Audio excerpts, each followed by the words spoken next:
अखिलं पंगुं लंघते गिरिं यत्कृपातमहं वन्दे परमानन्दमाधवम्। कृपया यस्य सिद्धन्ति सत्कार्याणि सुखानि च तं नमामि सदा देवं सज्ज्ञानस्य प्रदायकम्।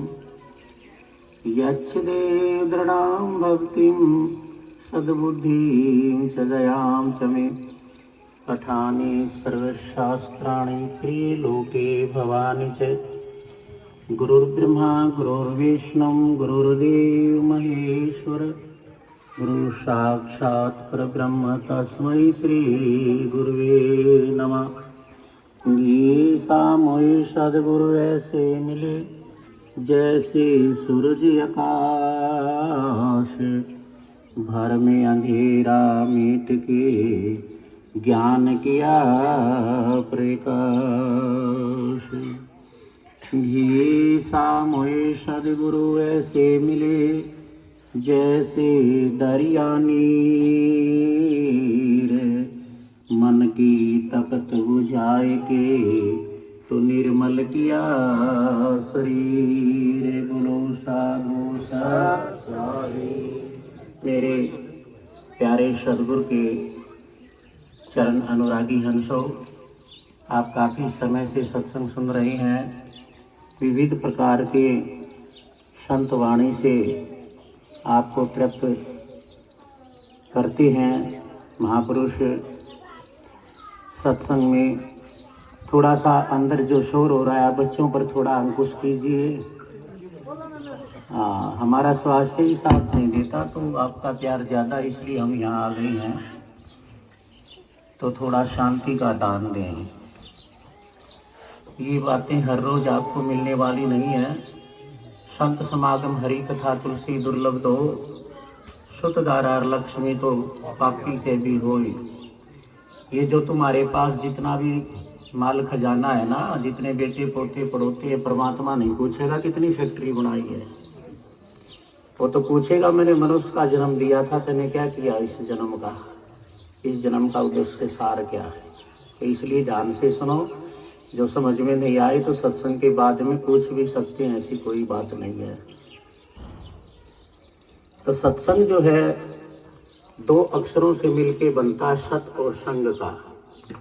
तो सत्य क्या है, हमने पहले ये देखना पड़ेगा कि समाज में संसार में सत्य क्या है।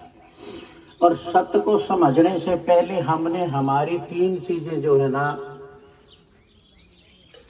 वो परम पवित्र करना पड़ेगा। तीन चीजों को क्या है वो, तो तीन चीजें कौन सी है मुख्य है, जो मनुष्य ने जो है तंग भी करती हैं और मनुष्य के जब बस में होती हैं तब ये भक्ति मार्ग में चलना शुरू करता है।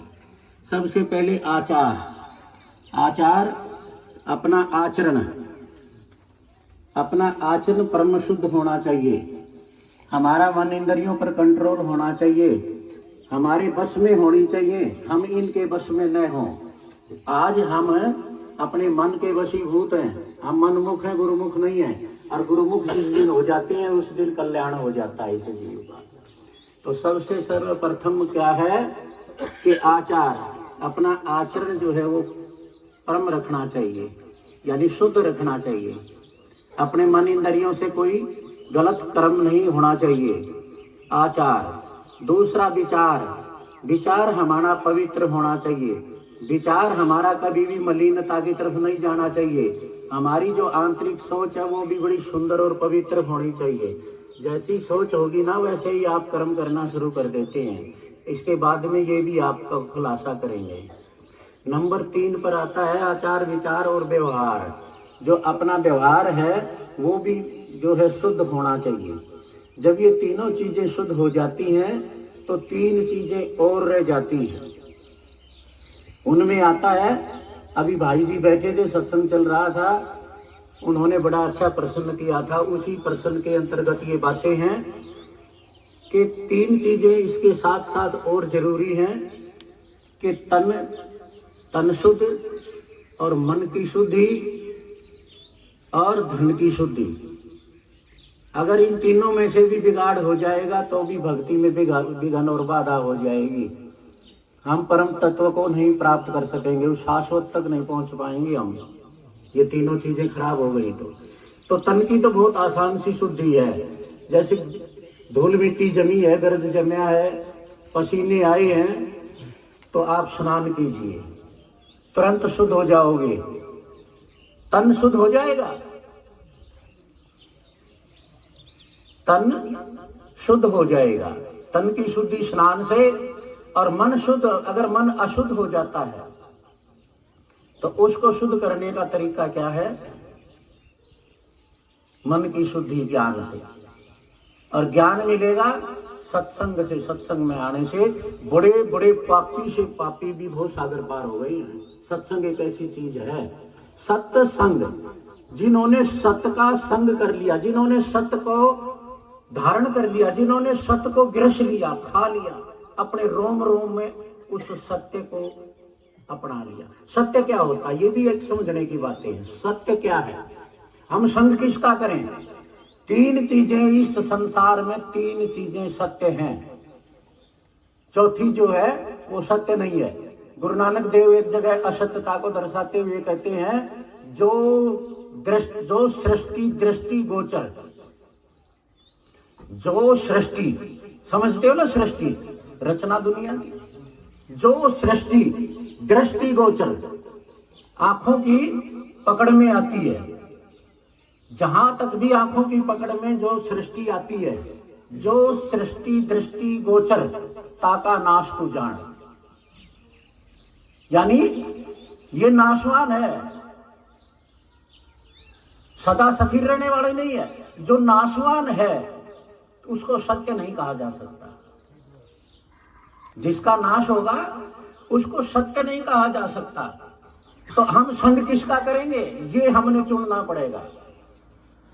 तीन चीजें सत्य कौन सी हैं? एक तो हमारे अंदर, हर एक के अंदर एक परमात्मा ने अपना ही एक अंश, एक कतरा, एक बूंद अपने अंश से अपने अंदर हर एक जीव, मनुष्य नहीं, हर एक जीव के अंदर आत्म तत्व डाला है। आत्मा सत्य है, आत्मा अजर अमर अविनाशी है, जिसका कभी नाश नहीं हो सकता, क्योंकि अविनाशी का ही तो ये एक बूंद है, अविनाशी का ही एक ये कतरा है। आप लोगों को ये इतनी लंबी बातें समझ में नहीं आएंगी, लेकिन आ जाएंगी। हम इतनी आसान और सरलता से आपको समझाएंगे कि बिल्कुल एक एक बात समझ में आ जाएगी। आप, ये कोई संस्कृत भाषा नहीं है, बिल्कुल देसी भाषा में आपको समझाएंगे।